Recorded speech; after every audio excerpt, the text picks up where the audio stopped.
যেখানে সন্দেহ আছে সেখানে শান্তি নেই। যেমন ধরুন, বেশির অংশে স্বামী স্ত্রীর ভিতরে সন্দেহটা বেশি থাকে। কখনো স্বামী স্ত্রীকে সন্দেহ করে, আবার কখনো স্ত্রী স্বামীকে সন্দেহ করে। এই সন্দেহের জের ধরে স্বামী স্ত্রীর মধ্যে প্রতিনিয়ত জড়গা লেগে থাকে, কারণ একজন আরেকজনকে সন্দেহ করে যাচ্ছে এবং সন্দেহ করে থাকে।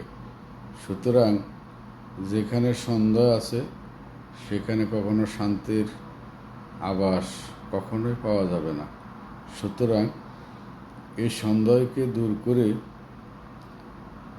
স্বামী স্ত্রীর মধ্যে মিলেমিশে ভালোবেসে একে অপরকে মায়া মমতা দিয়ে আগলে রাখার নামে হলো ভালোবাসা। স্বামী স্ত্রীর এখানে ভালোবাসা থাকলে সন্দেহটা দূর হয়ে যাবে। সুতরাং স্বামী স্ত্রীর মধ্যে যতই সন্দেহান হয়ে থাকে সেখানে অস্থিরতা বেশি বেড়ে যায়, তিক্ততা বেশি বেড়ে যায়, ঝগড়াঝাটি অনেকটা বেশি হুলস্থুল হয়ে যায়। সুতরাং এই সন্দেহটা দূর করার জন্য একে অপরকে ভালোবাসুন, ভালোবাসতে শিখুন। দেখেন সমস্ত সন্দেহ দূর হয়ে যাবে। ভালো থাকবেন সবাই।